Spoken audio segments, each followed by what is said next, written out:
सरकार के कर्मचारी ये जानने के लिए उत्सुक हैं कि 8वें वेतन आयोग 8th पे कमीशन की सिफारिशें लागू होने के बाद उन्हें कितना एरियर यानी कि बकाया वेतन मिल सकता है। तो फिलहाल आयोग विभिन्न पक्षों से चर्चा कर रहा है, इसलिए इसकी सिफारिशें लागू होने में अब बस कुछ ही महीने बाकी हैं। नमस्कार, मैं हूं आपके साथ ममता तिवारी और आप देख रहे हैं न्यूज़ 18 का डिजिटल प्लेटफॉर्म। कर्मचारियों को मिलने वाला एरियर मुख्य रूप से दो बातों पर निर्भर करेगा। पहला, आयोग की रिपोर्ट कब लागू होती है और दूसरा, सरकार कौन सा फिटमेंट फैक्टर तय करती है। फिटमेंट फैक्टर वो गुणांक होता है जिसके आधार पर कर्मचारियों का मूल वेतन यानी कि बेसिक पे बढ़ाया जाता है।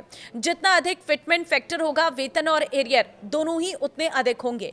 कुछ विशेषज्ञों का मानना है कि 8वें वेतन आयोग की सिफारिशें मार्च 2027 से लागू हो सकती हैं, जबकि कुछ का अनुमान है कि ये प्रक्रिया मई 2027 के बाद पूरी होगी।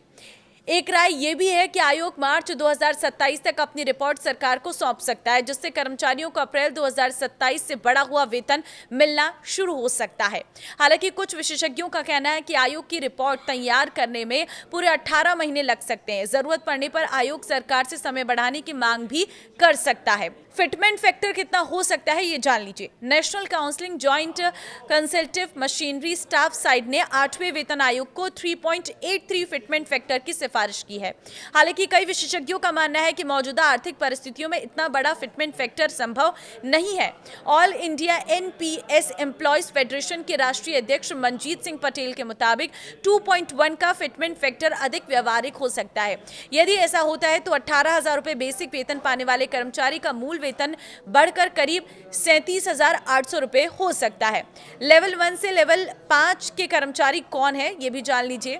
7वें वेतन आयोग के पे मैट्रिक्स के अनुसार लेवल 1 से 5 में मल्टीटास्किंग स्टाफ एमटीएस, चपरासी, office attendant, lower division clerk यानी कि LDC, upper division clerk UDC, senior clerk, technician, stenographer, head constable, staff nurse और अन्य शुरुआती स्तर के कर्मचारी शामिल है।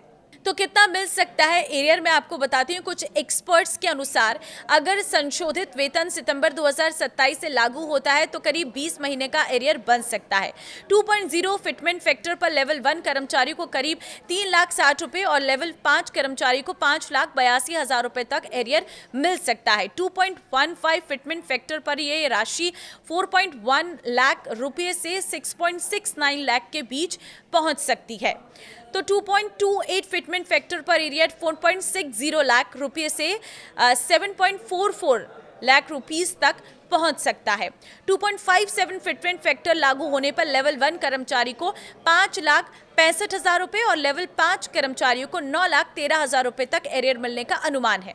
वहीं अगर यह फिटमेंट फैक्टर 2.86 लागू होता है तो लेवल 1 कर्मचारी को करीब 6,69,000 रुपए और लेवल 5 कर्मचारी को 10,82,000 रुपए तक एरियर मिल सकता है। तो हालांकि ये सभी आंकड़े केवल अनुमान है। कर्मचारियों को मिलने वाली वास्तविक वेतन वृद्धि और एरियर की राशि का पता तभी चलेगा जब सरकार 8वें वेतन आयोग की अंतरिम रिपोर्ट को मंजूरी देकर आधिकारिक रूप से लागू करेगी। अब आपको क्या लग रहा है, आप मुझे कमेंट में अपनी राय जरूर दें और इस वीडियो को सभी सरकारी कर्मचारियों के साथ शेयर कर दें। नमस्कार।